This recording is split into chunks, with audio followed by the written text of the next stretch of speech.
Africa Content TV. MC.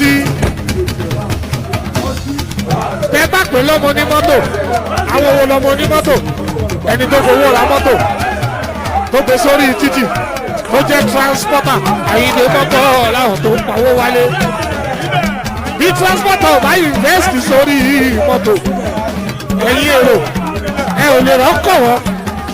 Bẹ́ẹ̀ bá ro tàwọn olówó tó ní mọ́tò, ẹ ro tàwọn mẹ̀kúnnù tó pọ̀ rẹpẹtẹ. Báwo ló wọ́n ra mọ́tò? Ẹ̀kẹ́ni tó fowó ra mọ́tò tó fi ń ṣiṣẹ́. MC Musiliu National Union. Àwọn wo ló ń ṣe? Àwọn tó ń ṣiṣẹ́ mọ́tò tó ń ṣe National Union. Àgbèrò nìkan kọ́. Àwọn olówó tó ń fowó ṣòwò tó ń lórí gbígbé tó ń ṣe National Union. Kúlókúlé ọmọ tó bá sá. Àwọn yìí lè wọ́n bọ̀ láwọn alábàbí ojú òní tí ọlọ́lá lọ́wọ́ ọkọ̀ tí ó ní ẹ̀mí lù sí ìkàgò àwọn alábàbí. Ìmùlẹ̀ ọlábísí ti fẹ́ ti pé àwọn àjíwá sí ayédáde àyíndé Musiliu kò ní burú fún ẹ àyíndé kò ní burú fún ẹ àyíndé kò ní burú fún ẹ àyíndé.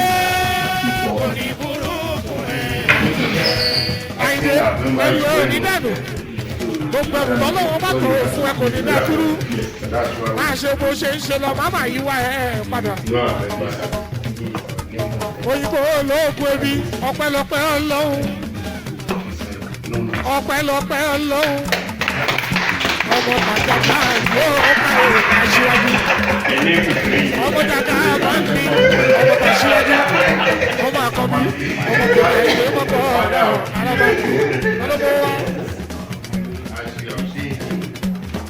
Owó dọ́là náà fún mi ìgbà ìdè o. Ọlọ́run ò ní ọwọ́ dọ́là náà ló fẹ́ kọ́ lọ́wọ́.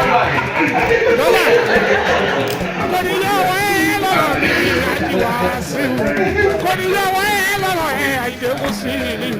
Wọ́n máa lówó ńláńlá. Wọ́n máa lówó ńláńlá. Wọ́n máa lówó ńláńlá. Sulemọ́nà Adéjọ́. Wọ́n máa lówó ńláńlá. Bábì ọmọ bàkàrẹ wọ́n máa lówó ńláńlá. Wọ́n máa lówó ńláńlá.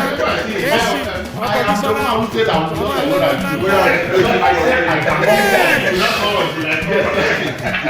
Wọ́n máa lówó ńláńlá. Ẹ̀sì.